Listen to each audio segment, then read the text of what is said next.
On a tous un portefeuille, des cartes, un téléphone pour payer.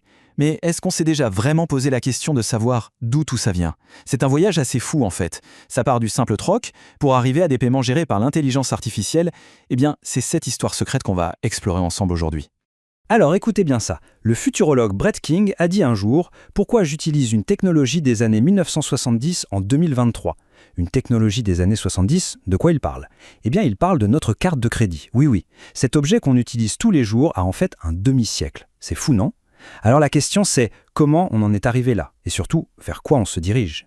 Ok, pour piger comment une technologie vieille de 50 ans est toujours aussi centrale dans nos vies, il faut tout reprendre depuis le début. On va remonter très très loin. Bien avant le plastique, bien avant les pixels, à une époque où échanger des choses, c'était un vrai casse-tête physique.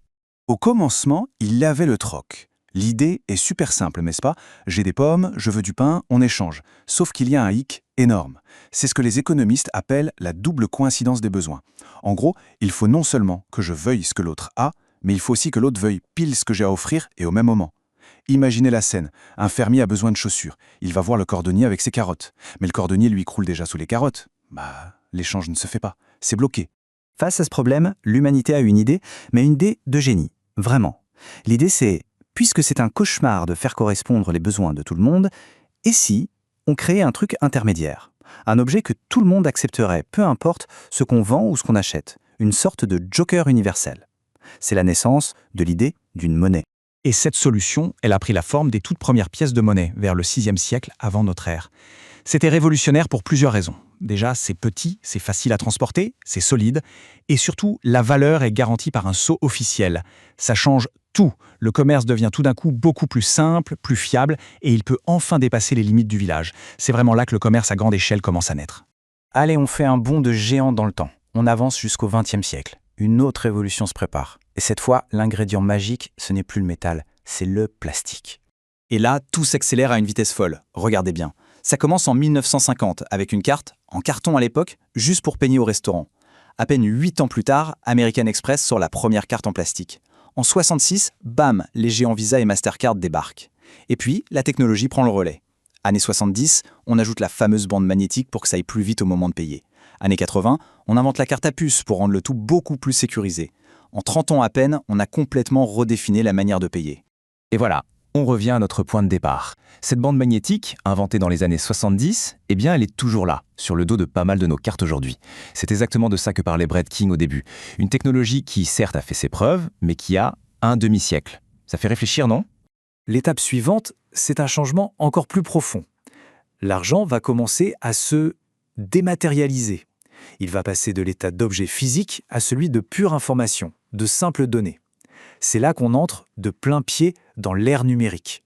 Et pour cette nouvelle ère, il y a un mot un peu technique, mais super important, la monétique. En gros, la monétique, c'est le mariage de l'informatique, de l'électronique et des télécoms pour gérer les paiements. Le terminal chez le commerçant, le paiement sur un site web, les applis sur nos téléphones, tout ça, c'est la monétique. Alors, cette transformation, elle repose sur 2 piliers géants. Le premier, c'est la puce EMV. Vous savez, cette petite puce dorée ou argentée sur nos cartes.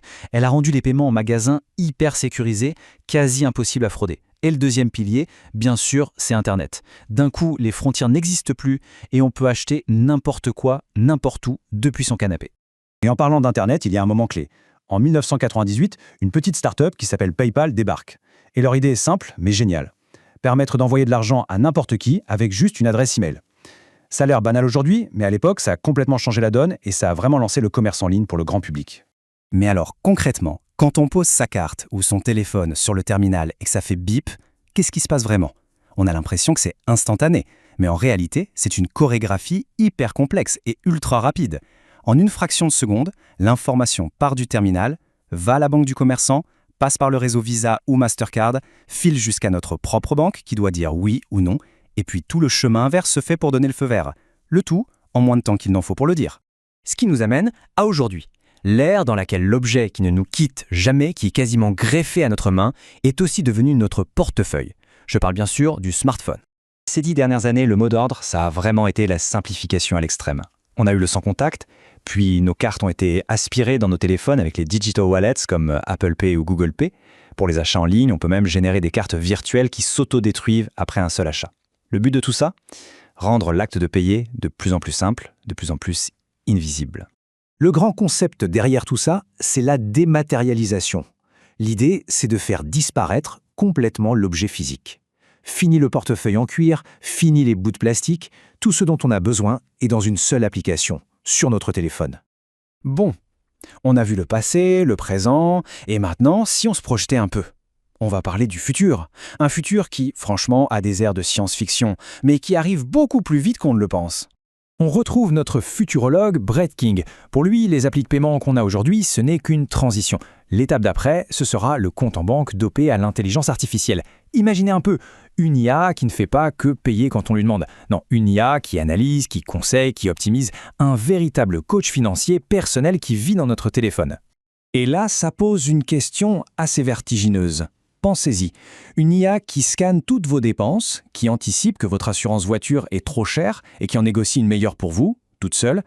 Qu'est-ce qui arrive quand l'outil qui gère notre argent devient meilleur que nous pour le gérer ?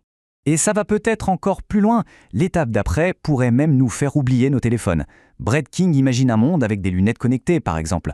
On regarde un objet dans un magasin et paf, les lunettes nous disent si c'est une bonne affaire, comment ça impacte notre budget du mois. L'acte même de payer n'existerait plus. Il serait complètement dissous dans l'expérience. Il deviendrait contextuel. Quand on y pense, le parcours est incroyable. On est parti d'un échange physique d'objets, on est placé par des bouts de métal, puis de plastique, puis des 0 et des 1, pour arriver demain à des expériences gérées par une IA. C'est juste dingue. Et ça nous laisse avec une grande question pour la fin. D'ici 2050, quand l'argent sera devenu totalement invisible, intelligent et partout autour de nous, qu'est-ce que le mot argent voudra encore dire ? La question est posée. Je suis Dr Gino Serge, enseignant-chercheur en sciences de gestion à l'Université virtuelle de Côte d'Ivoire, par ailleurs coordonnateur du master professionnel monétique et sécurité des transactions. Je vous invite à vous inscrire massivement à ce master qui est innovant et qui est le premier master de ce type en Côte d'Ivoire.